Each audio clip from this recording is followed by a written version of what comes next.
প্ৰায় 4 কোটি 20 লাখ টকা ব্যয়েৰে নতুন ৰূপ পালে গোলাঘাটৰ চাউল বজাৰে। নামাকৰণ কৰা হ'ল গোলাঘাট পৌৰসভাৰ 3 নং বজাৰ এলেকা।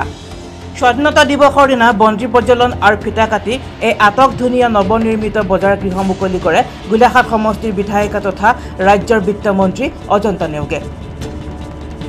পূৰ্বে কৰ্তব্যময় আৰু কেতিয়াবা কোনো অগ্নিকাণ্ডৰ ঘটনা হোৱাৰ সম্ভাৱনাৰ প্ৰতি লক্ষ্য ৰাখি মাননীয় বিধায়িকাগৰাকীয়ে এই স্থানৰ পুৰণি দোকানবোৰ ভাঙি নৰূপত সজোৱাৰ সপোন দেখিছিল।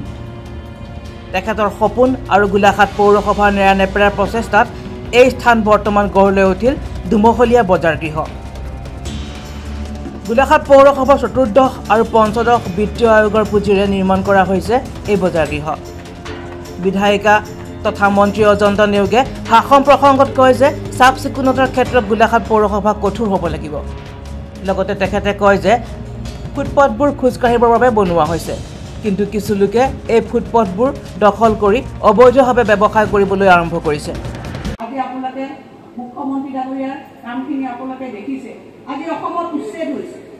উচ্ছেদ মানে কি? আমাৰ ৰাজ্যখনত 29 লাখ বিঘা মাটি আজি অবৈধভাৱে তাত মানুহে বসবাস কৰিছে। এই অবৈধ কামবিলাক আমি আচলতে কেতিয়াবা আগতেই কৰিব লাগিছিল, ইয়াৰ মানে উচিত ব্যৱস্থা ল'ব লাগিছিল, কিন্তু এদেও বিদেও মানে লুটা নিয়াৰছে। আজি সেইবিলাক কামত বেয়া কাম কৰাৰ লগে লগে আমি একশ্যন নোলোৱাৰ কাৰণে আজি অসমৰ কি হ'ল? কিমান লছৰ অসমত? আজি 29 লাখ 29 লাখ বিঘা মাটি অসম আজি অবৈধ মানুহৰ কবলত পৰিছে। আজি চহৰখনৰ একে কথা মই সদায় কৈ থাকোঁ যে ইয়াক যাতে পদপথত অবৈধভাৱে দখল কৰি আমাক তেওঁলোকে বিভিন্ন ধৰণে অসুবিধা নেপেলায়। ইয়াৰ ৱাৰ্ডবিলাকৰ ভিতৰত যাতে অবৈধভাৱে কোনোবা ব্যক্তি আহি তেওঁলোকে ভাড়াঘৰত যাতে নাথাকে।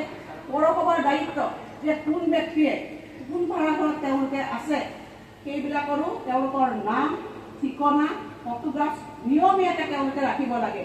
আমাৰ যদি মানে স্বদেশী মানুহ হ'ব তেতিয়াহে তেওঁলোকে আচলতে ভাড়াঘৰত থকাৰ যোগ্য।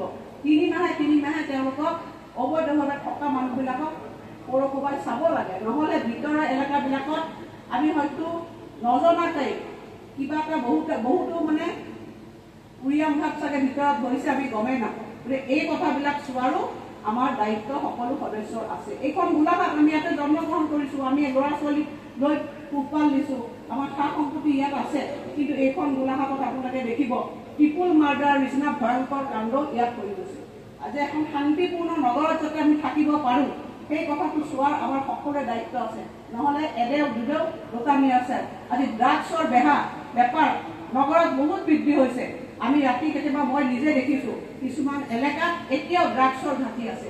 গতিকে এখন নগৰত যিসকল লোক বসবাস কৰিব শান্তিপূৰ্ণভাৱে তেওঁলোকে বসবাস কৰিব লাগে। ইয়াত অবৈধ কোনো কাৰ্য হ'ব নালাগে, অবৈধভাৱে ইয়াত দখলকাৰী থাকিব নালাগে। সুন্দৰভাৱে স্বচ্ছভাৱে নিকাভাৱে মই বিচাৰোঁ এখন ক্লিন গোলাঘাট, গ্ৰীণ গোলাঘাট হ'ব লাগে। লগতে তেখেতে ভাড়াঘৰৰ মালিককো কোনো অচিনাকি অথবা উচ্ছেদিত লোকক ভাড়া নিদিবলৈ জনায়। এই ক্ষেত্ৰত ভাড়াঘৰৰ মালিকসকলে কোন লোকক ভাড়া দিছে তাৰ তথ্য মজুত ৰাখিবলৈ পৌৰসভাক কঠোৰ নিৰ্দেশ দিয়ে। লগতে ফুটপাথসমূহ অবৈধ দখলৰ পৰা উচ্ছেদ কৰিবলৈ পৌৰসভাক কঠোৰ হ'বলৈ জনায়। মুঠতে গোলাঘাট নগৰখন সৰ্বাংগ সুন্দৰ হিচাপে গঢ় দিবলৈ মন্ত্ৰীগৰাকীয়ে সকলো নাগৰিকক সজাগ হ'বলৈ আহ্বান জনায়। এই কাৰ্যসূচীত পৌৰপতি দুলুমণি বৰবৰা, উপপৌৰপতি সীমান্ত বৰা, পৌৰসভাৰ অভিযন্তা কৰ্মচাৰীৰ লগতে যথেষ্ট সংখ্যক ৰাইজ উপস্থিত থাকে। News desk report, Golaghat diary.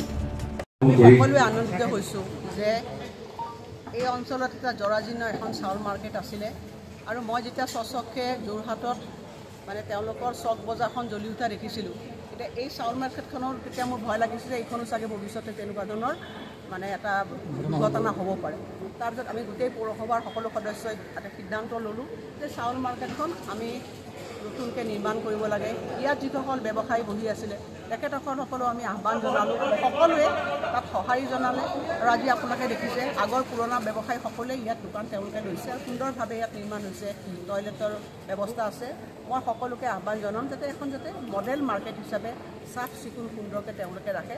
ব্যৱসায়ীসকলেও নিশ্চয় ব্যৱসায়িকভাৱে তেওঁলোকে এইখিনি কৰিবলৈ সক্ষম হ'ব, আৰু ৰাইজেও ইয়ালৈ আহি তেওঁলোকে নিজৰ যিখিনি মানে প্ৰয়োজনীয় বস্তু সামগ্ৰী তেওঁলোকে ক্ৰয় কৰিব পাৰিব, এটা সুন্দৰ পৰিৱেশ সৃষ্টি হ'ব। মই সেইটোৱে কামনা কৰিছোঁ।